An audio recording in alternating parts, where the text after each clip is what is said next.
It's quiet now. The sun dips low over the Oakwood Drive trees, painting the sky in colors Grandpa Arthur would have loved.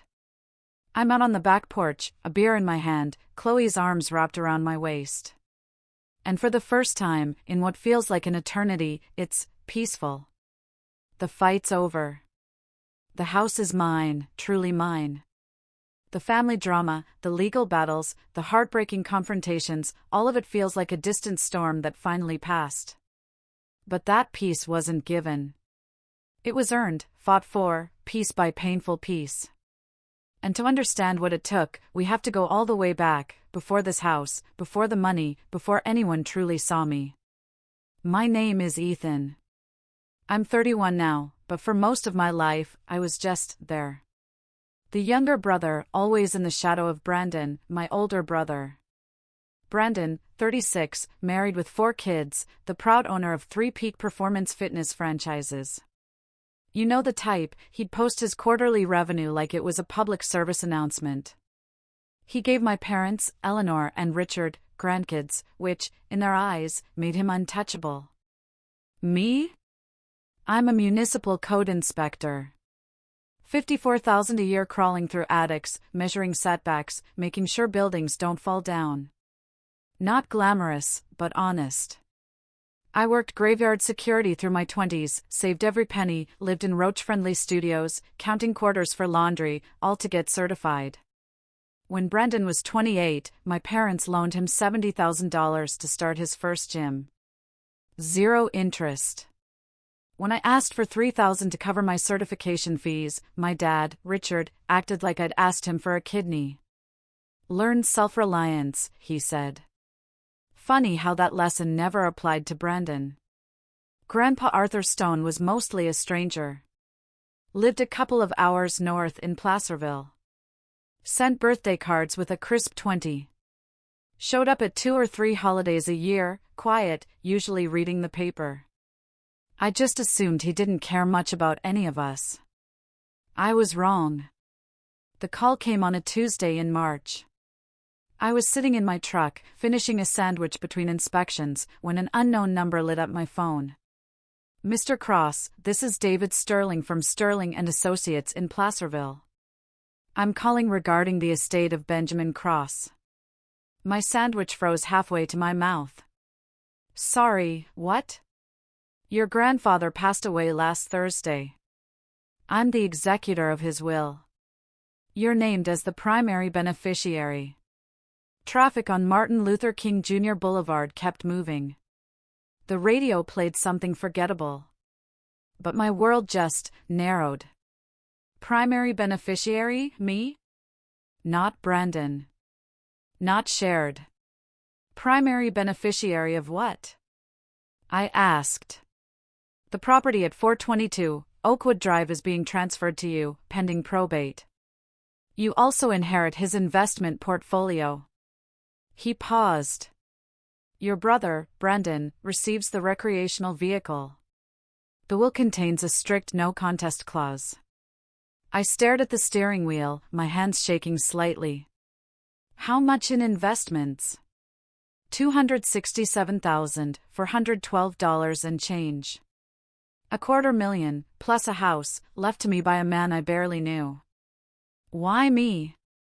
There's a letter addressed to you, David said. It should arrive tomorrow. But I should tell you, your mother already contacted my office. She's upset. Of course she is, I muttered. Mr. Cross, he added, his voice lowering, document everything from here on. Dates, times, messages. Inheritance disputes can escalate quickly.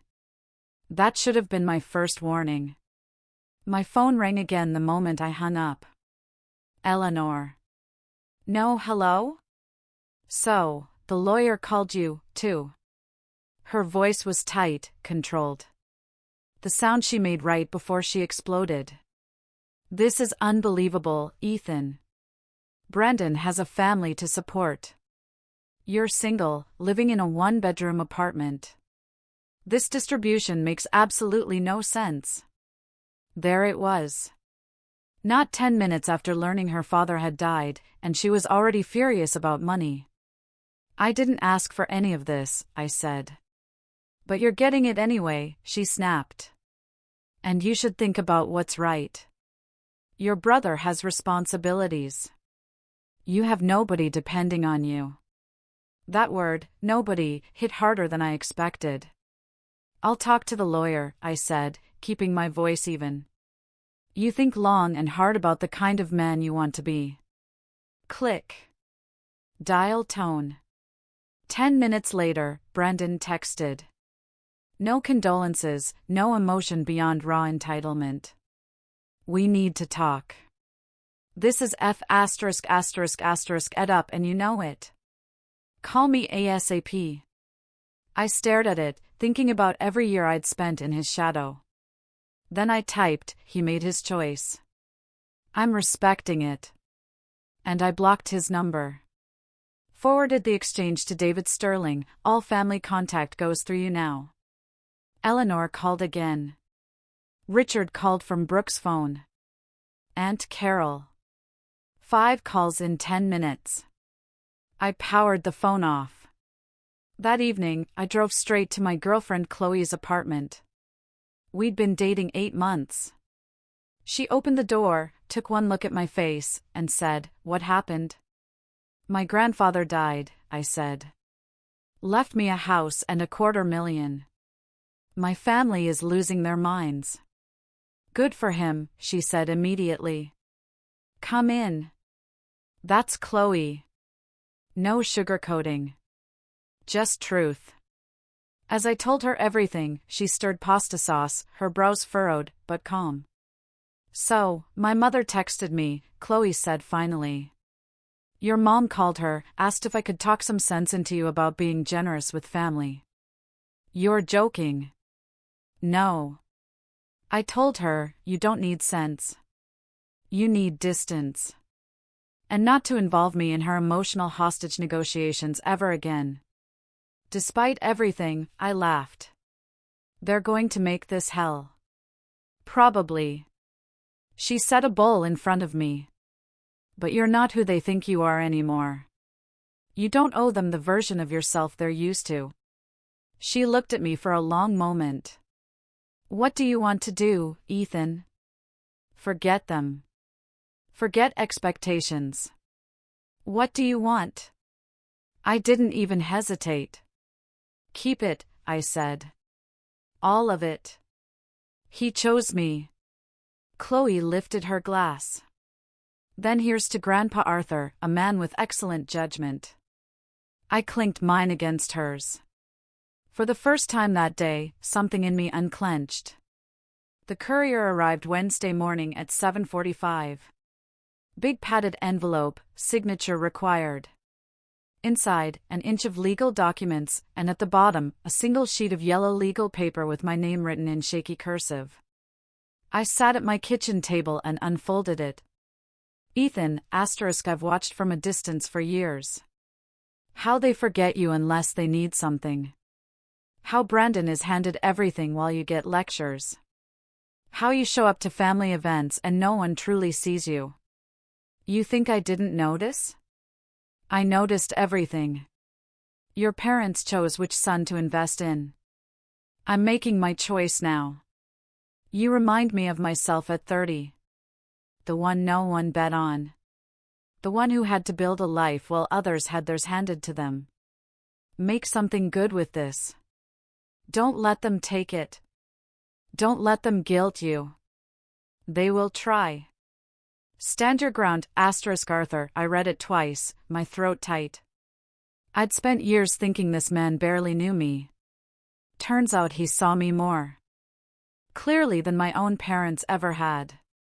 Every ignored accomplishment.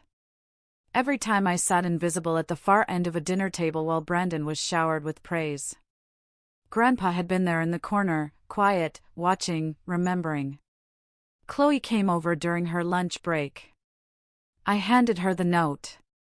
He saw it, she whispered. All of it. The house was fully paid for. The portfolio steady, conservative. The no contest clause highlighted in yellow like a warning flare. Brandon got the RV, maybe $48,000 on a good day. He would see that as an insult, not a gift. Friday evening, my cousin Noah called. He didn't usually involve himself in family messes. "They're planning something," he said. "Family meeting Sunday, 2 p.m. They can meet without me. They're already saying if you don't show up, you're being unreasonable. They're building a narrative, man." I knew that game too well. Silence would become guilt. Absence would become confession. "I'll go," I said.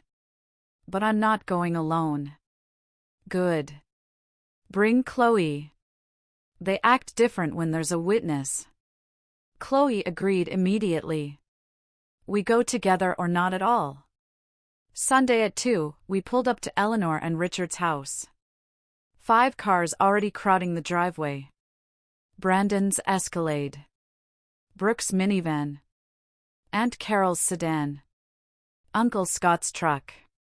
Noah's Civic. A full audience. "Ground rules," Chloe said before we walked in. "You say your piece once. No defending yourself. No debating. No spiraling.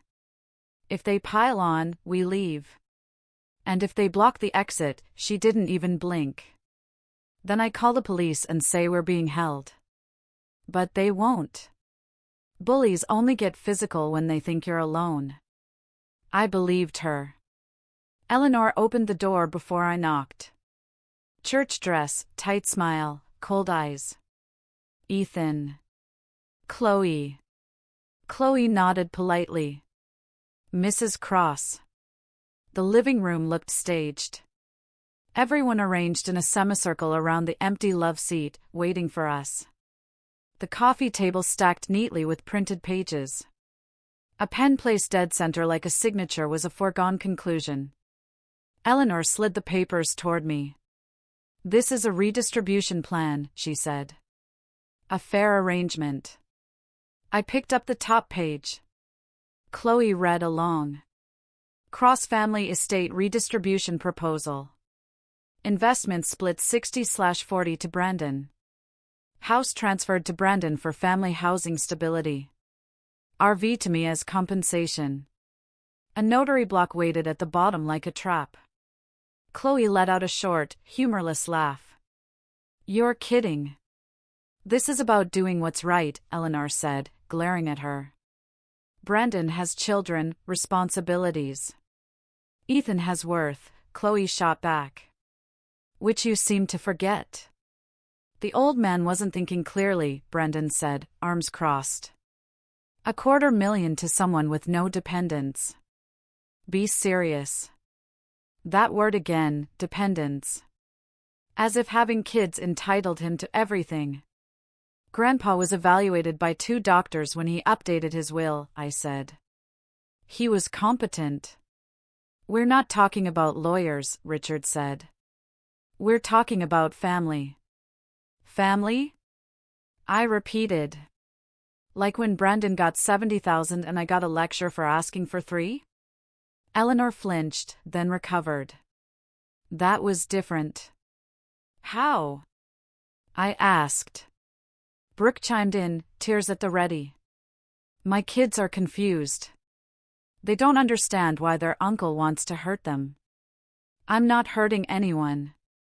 I'm just keeping what was given to me." "That's selfish," she said.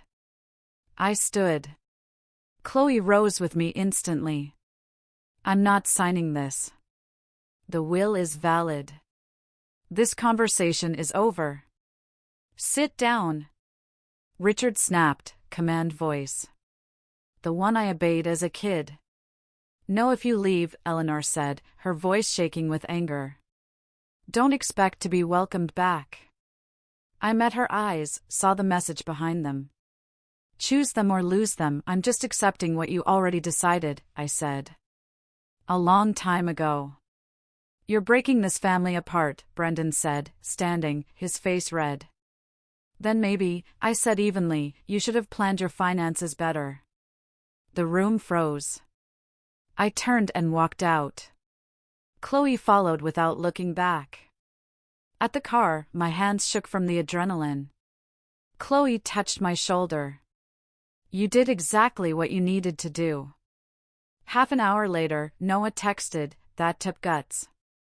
Proud of you. Also, they're talking lawyers."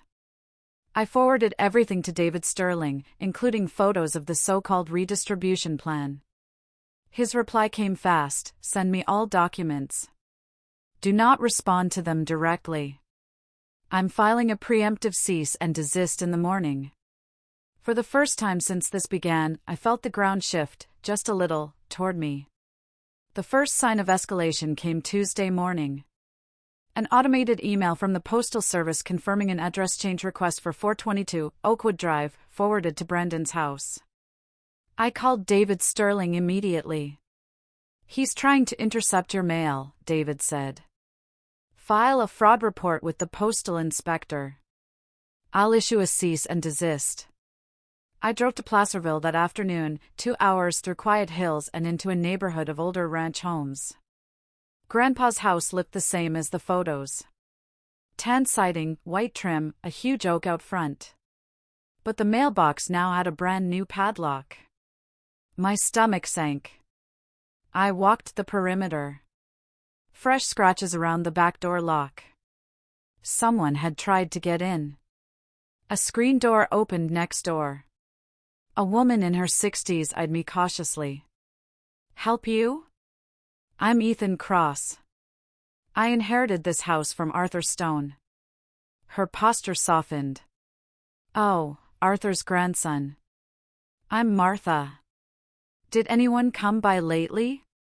She hesitated. "A man showed up Saturday, said he was Arthur's son and needed paperwork. I told him I'd call you first. He got irritated and left." She glanced down the street as if expecting him to return. "That was my brother," I said. "He has no access. If he shows up again, call the police." Martha nodded. "Arthur mentioned you, you know. Said you had a good head on your shoulders. Anything else?" She lowered her voice. "Your parents gave your brother a key years ago for emergencies. Arthur hated it, but didn't have the strength to fight. Of course, Brendan had believed he owned this place long before it was mine. I called a locksmith. Then I went straight to the Placerville police station and filed a mail fraud report. The officer asked if I wanted to issue a trespass warning. Yes, I said. Absolutely." By late afternoon, every lock on the property had been replaced. I scheduled a full camera installation for Friday. Thursday morning, my supervisor, Mark, called. "Ethan, someone phoned the office asking about your job performance. Said you might be unstable." My chest tightened. "Who?" "No name." Sounded personal. "Family inheritance dispute," I said. "They're trying to discredit me." Mark sighed. "Just keep me looped in. I've got your back." I called David Sterling. He added it to the growing file of harassment. Friday. Cameras went in. 6 total, with motion alerts and cloud storage. While the installers worked, I got another call. A stranger's voice introduced himself. "Officer Gregson. I live 3 doors down. Martha said you might need help." He explained he was a retired cop who had kept an eye on Grandpa's place. "I saw your brother snooping around last weekend," Officer Gregson said. "Took photos, plates. Figured you'd want them." I did. Badly. Officer Gregson also offered to connect me with the HOA manager, Susan. She would later tell me she couldn't patrol, but she'd document anything neighbors reported. By the time I drove home that night, the early signs of a siege were undeniable. At 2 a.m. Saturday, my phone buzzed. Motion alert. Chloe stirred beside me. "What is it?" I opened the camera feed. Brendan stood on the front porch with another man carrying a tool bag. "They're trying to break in," I whispered. Chloe sat up instantly. "Call the police." I already was. I watched the feed while giving the dispatcher my information. Brandon tried the front door, then the back. The motion light flared on, catching his face clearly. He stared directly at the camera, then bolted. 14 minutes later, police arrived at the empty house. I forwarded the footage. The responding officer studied the clip and said something that chilled me.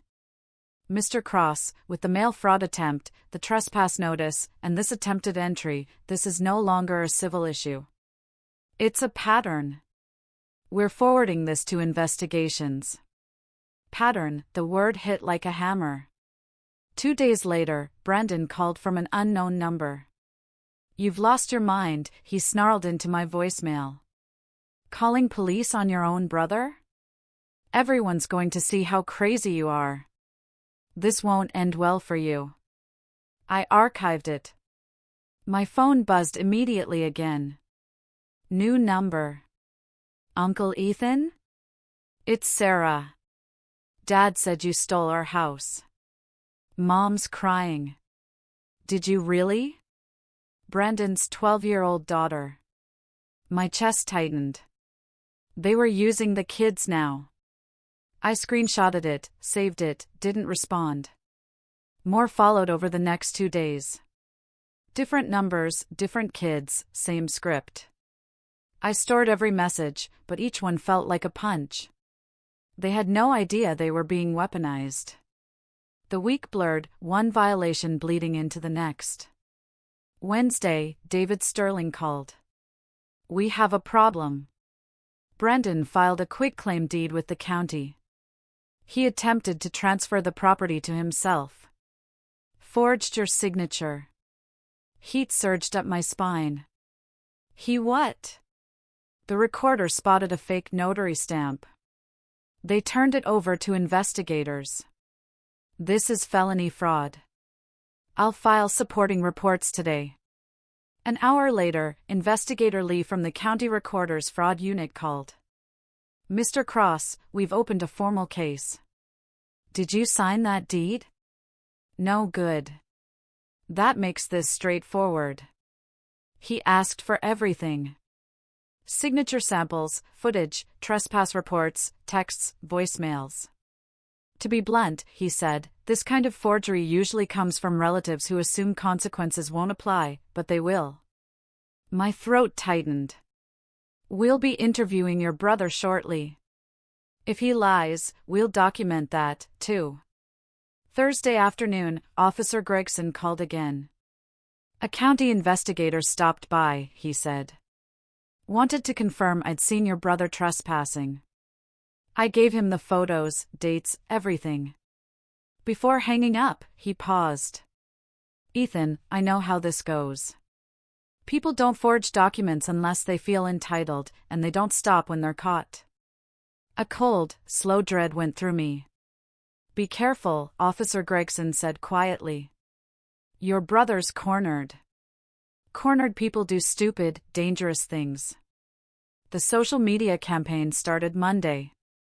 Chloe showed me the posts. Vague prayers, mental health insinuations, all of it.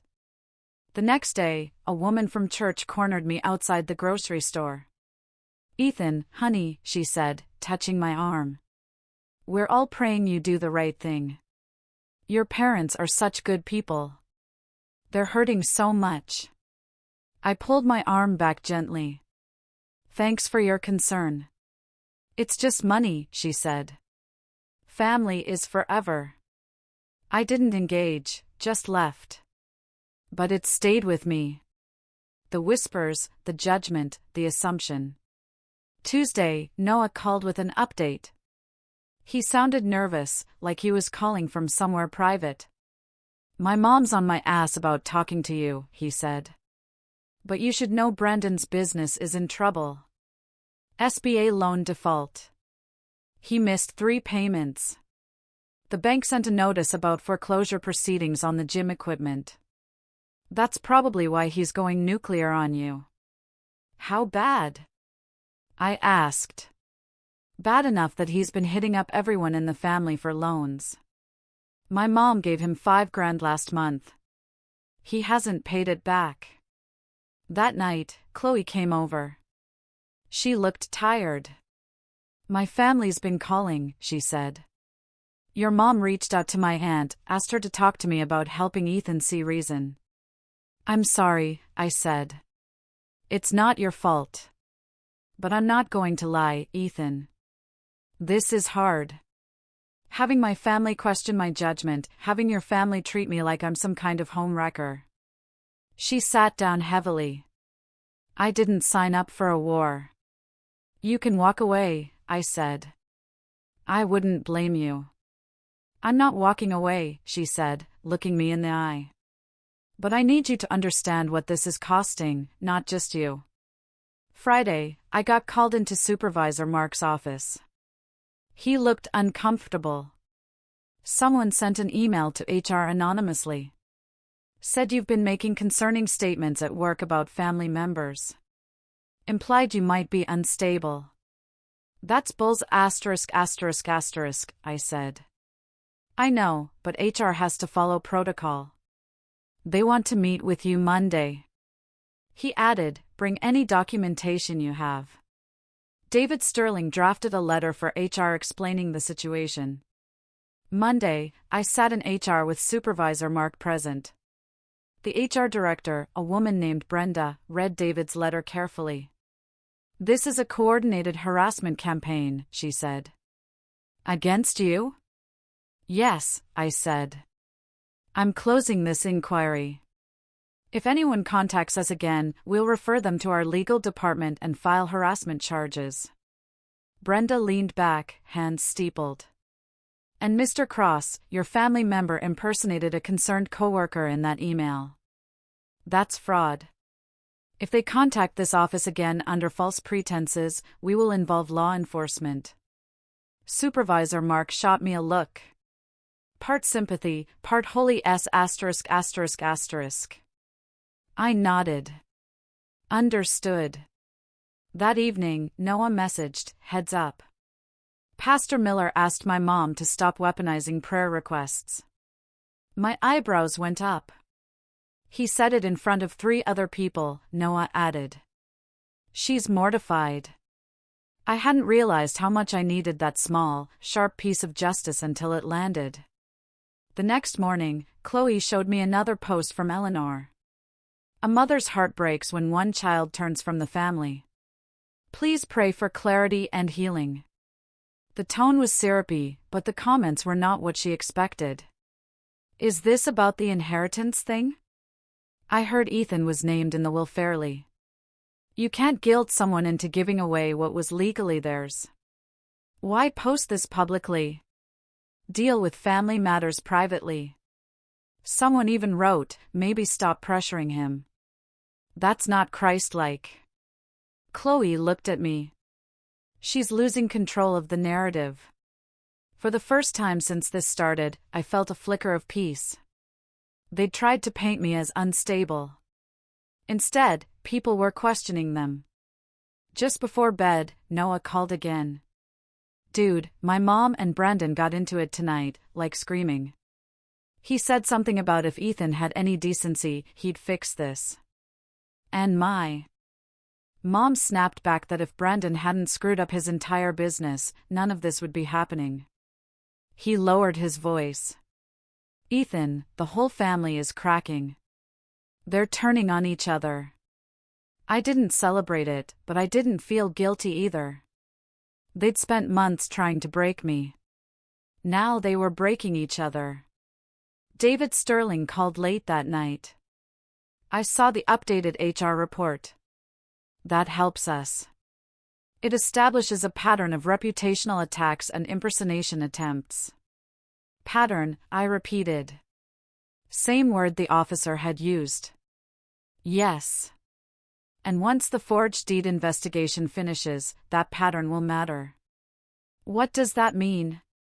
It means, David said, his voice steady and almost cold, your brother and your parents are creating a legal noose around their own necks. All you have to do is keep documenting. For the first time, he sounded confident, not just professional. They think they're fighting you, he said. But really, they're fighting evidence. I started renovation later that spring. Took 3 weeks off work, used my saved vacation time, drove up to Placerville, moved into the house, even though it was half-furnished and smelled like old carpet. Being there felt strange, walking through rooms Grandpa had lived in, touching things he'd touched, trying to connect with a man I'd barely known, but who'd somehow known me completely. Chloe came up on weekends. The first Saturday, we ripped out the kitchen cabinets together. This is therapeutic, she said, prying off cabinet doors. Destroying something that's yours. Martha came over with sandwiches around noon. Sat on the back porch with us. Told us stories about Grandpa. He used to feed the birds every morning, 6:30 a.m. like clockwork. He'd sit out here with his coffee and a book. Very peaceful man. I barely knew him, I admitted. He knew you, she said. Showed me a photo of you once. You were maybe 25, wearing a work uniform. He said you reminded him of his younger self. Said you were steady. That word stuck with me. Steady. The renovation was slow, physical, satisfying. Tore up carpet, revealed hardwood underneath that had probably been hidden since the 70s. Stripped wallpaper, mud walls, painted, chose colors Grandpa might have liked, cream instead of white, sage green instead of beige. YouTube was my teacher. Trial and error my method. I made mistakes. Painted myself into a corner twice, literally. Cut a piece of trim 6 inches too short.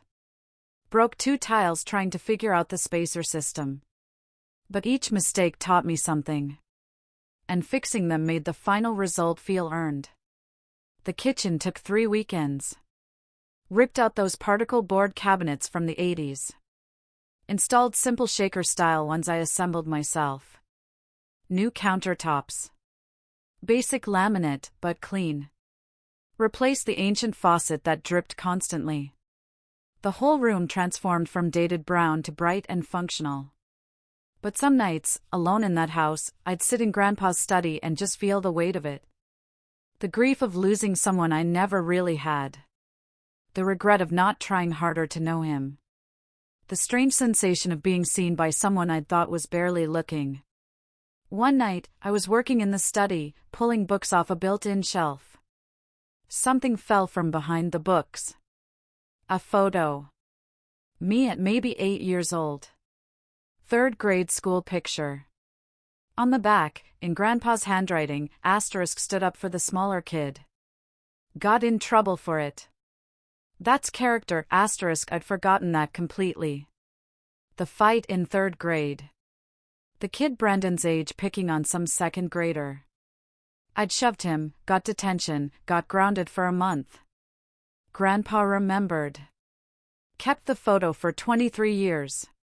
Chloe found me sitting there, holding it. What is it? I showed her. She looked at it, then sat next to me on the floor. He saw the real you, she said quietly. Yeah, I said. He did. And I never even knew he was looking. My voice cracked on that last part. Just broke. And then I was crying. Really crying for the first time since this whole thing started. Not about the inheritance or the family war. About losing someone who'd seen me when I thought I was invisible. Chloe just held me. Didn't say anything. Just let me grieve. Work continued. I hired a contractor for the major stuff, plumbing and electrical, but did everything else myself. Installed new flooring, rebuilt the back porch, replaced light fixtures. Early one morning, as I was hauling debris to the driveway, my phone buzzed with an unknown Placerville number. Mr. Cross, this is Investigator Lee. Quick update. We're close to finishing our review of the deed. I may need you to come in soon to identify signatures formally. His tone was clipped. All business. Is that bad? I asked. For the person who filed it, he said. Yes. He paused. And Mr. Cross, keep documenting. Patterns matter.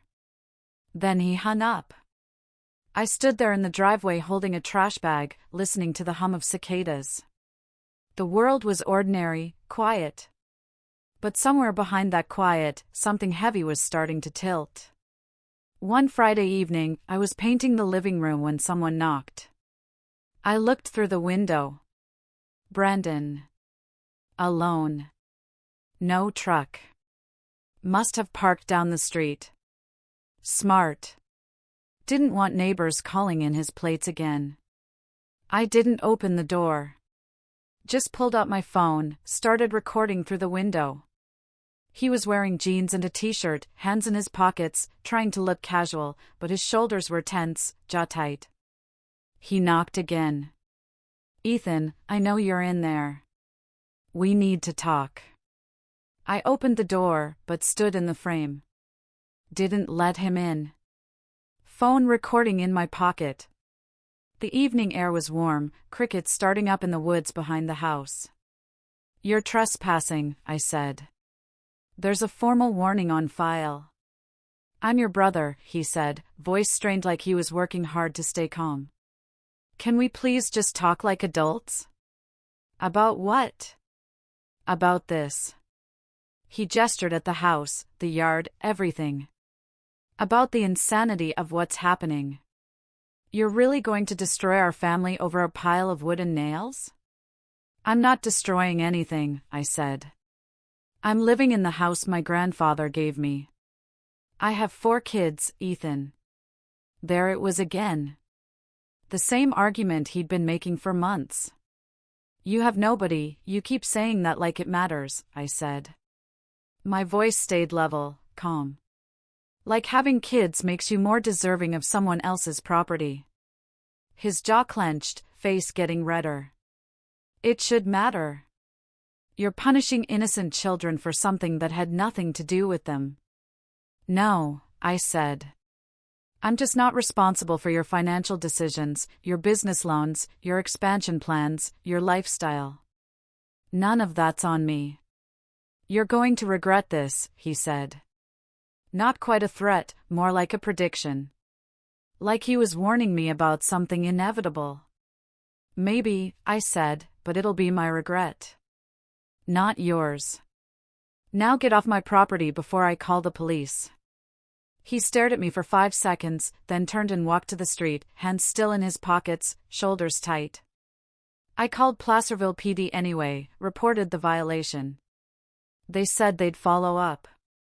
That night, alone in the house, I sat on the newly finished back porch.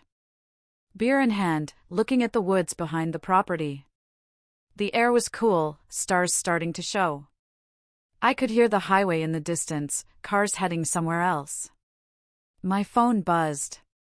Transfer app notification. Account balance showing. Probate had cleared. The money was finally legally mine. No more pending. No more waiting. No more maybe. Just there. Real.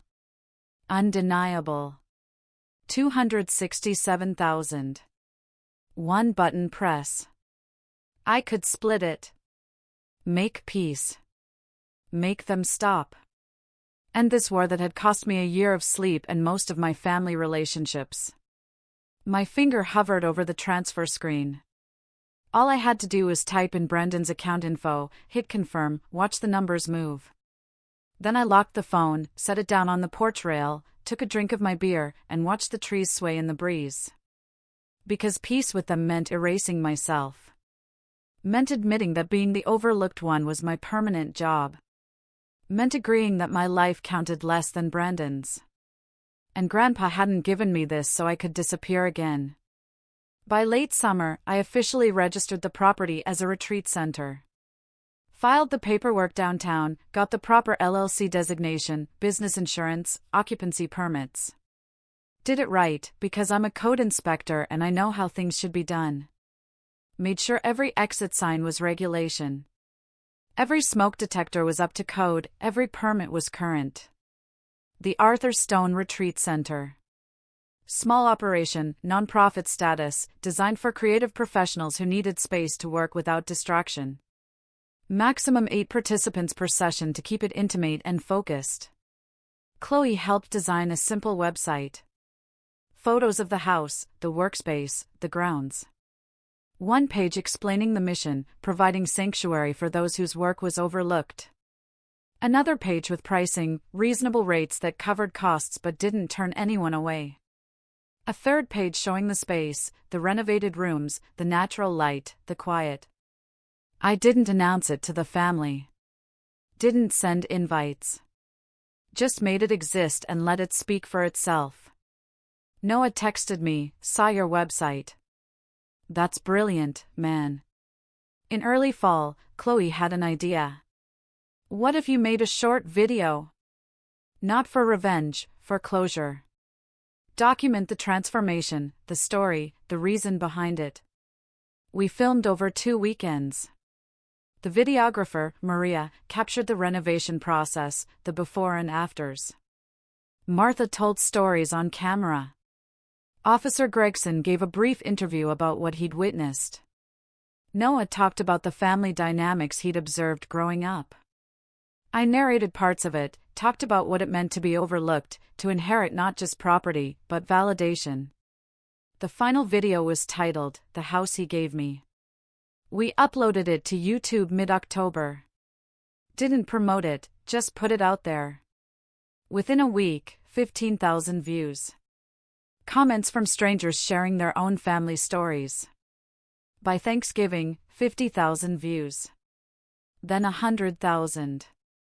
One comment kept getting liked over and over. "Sometimes the quietest person in the family is the one paying attention. It hit me harder than it should have." Another, "Your grandfather knew exactly what he was doing. For the first time, strangers understood me better than my own family ever had." Right around this time, David Sterling emailed me one line, "County forensic examiners completed the deed analysis. We'll talk Monday." Short. Clinical. But it thrummed under my skin like distant thunder. Something was coming. The message from Noah came late one night. "Your mom saw the video. She's furious. Says you're embarrassing the family publicly." I read it twice, felt nothing, just a kind of quiet acceptance. They had spent months attacking my character in whispers and prayer circles.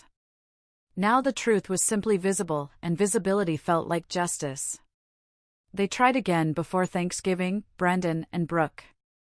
This time, I didn't open the door. I called the police. They got cited and finally stopped trying to show up in person. Martha told me later the neighbors were talking. They saw the video. She said they think it's beautiful and they think your family is, well, she said they think they should be ashamed. She didn't say it cruelly, just truthfully. That's when I realized the power of telling your own story. When you stop letting other people speak for you, their voices suddenly don't matter as much. Christmas I spent at Martha's house. She invited me and Chloe, made turkey and all the sides. Her adult kids were there, their families.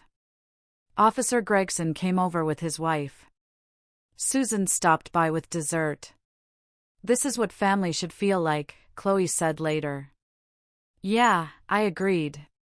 January rolled around. The 1-year anniversary of Grandpa Arthur's death approached. I'd been in the house 9 months now. It felt like mine. February 3rd, around 7 p.m. There was a knock at the door. Aggressive, persistent. I checked the camera. Brendan, my dad Richard, and my uncle Scott. All 3 of them. I called the police first. Active trespass violation. 3 people. Previous citations on file. Then I went to the door, but didn't open it. Spoke through it. You're trespassing. Police are on the way. Open this door. Richard said, a voice I hadn't heard in 10 months. Still had that authority tone. No, I said.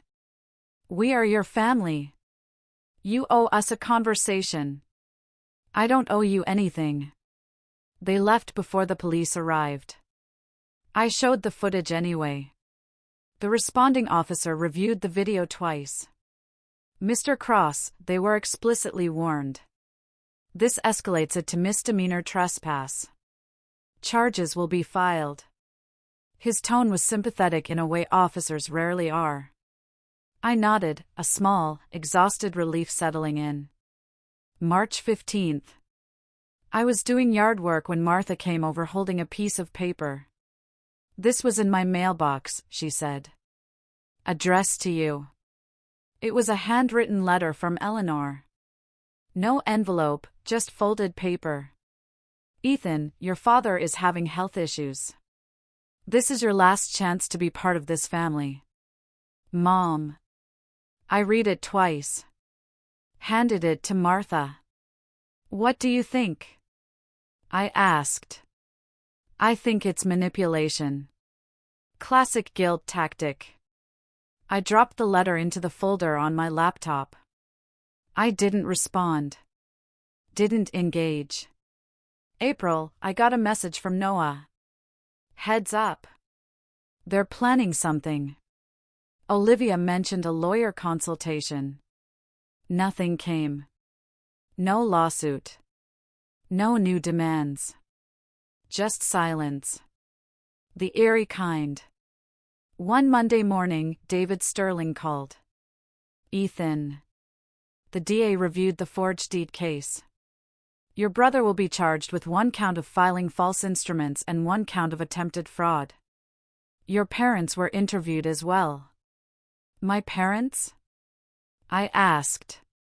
They attempted to corroborate Brendan's story, David said. But the signatures, timestamps, and surveillance footage contradicted everything. The DA decided not to pursue charges against them, but the report does not look favorable. I didn't feel joy, just a deep, steady validation. Finally, someone in authority saw the truth. Well over a year. After Grandpa Arthur died, the video had climbed into the hundreds of thousands. A couple of local blogs reached out. I said no. I was sitting on the back porch with Chloe. Sunset coming through the trees when my phone rang. Unknown number. I almost didn't answer. Hello, Ethan. It's Brandon. I stayed quiet. Let him talk. I need help, he said, voice different. Defeated. Brooke left me. She took the kids. The business is gone. Bankruptcy. I've got nothing. I'm sorry to hear that, I said. And I was. I know I messed up. Everything with the house, the inheritance, the way I acted. I took it out on you. The forged deed, the police, using the kids. I know it was wrong. I couldn't see past my own panic. Yeah, I said. You did. Is there any way? I'm not asking for money. I just needed to say I'm sorry. I looked at Chloe. She didn't tell me what to say. She just waited with me. Okay, I said. That's it. Just, okay. What do you want me to say? That we're brothers again? I mean, yeah. You tried to steal from me. You tried to ruin my job. You tried to turn the kids against me. Brandon, this is who you became. Silence. I accept your apology. I believe you're sorry. But we're not family anymore. That changed the day you chose violence over honesty. So that's it? You're just going to let me lose everything? I'm not letting you do anything. You did this, not me. He hung up. Chloe reached over, took my hand. How do you feel? Tired, I said. Just tired. September, I started hosting small creative retreats at the house. Writing workshops, art intensives, music composition sessions. 8 people each weekend. All of them carrying the same story in different shapes, being overlooked, being too quiet, being told their work didn't matter. But here, it did. Participants paid modestly. Meals were simple. Evenings were communal. And everywhere in the house, people breathed a little easier, like they finally had permission. That's what the house became. Permission. Validation. Martha helped coordinate. Noah came up one weekend, brought his camera, documented everything. By November, I had bookings through the next summer. The DA emailed David Sterling a short update. Brendan entered a plea agreement. Fines, community service, and mandatory financial counseling. No further contact with you for 2 years. David forwarded it to me with a single line, "It's over." And for the first time, it felt true. Almost 2 years after that first call from the attorney, I stood on the back porch at sunset, beer in hand, looking at the woods. The same view Grandpa Arthur had seen every morning with his coffee and birds. "Thanks for choosing me," I said out loud. The wind moved through the oak tree. For a second, it almost felt like an answer. Behind me, Chloe stepped outside, wrapped her arms around my waist. "You good?" she asked. "Yeah," I said. And for the first time, I actually was. Have you ever had to choose between your peace and your family?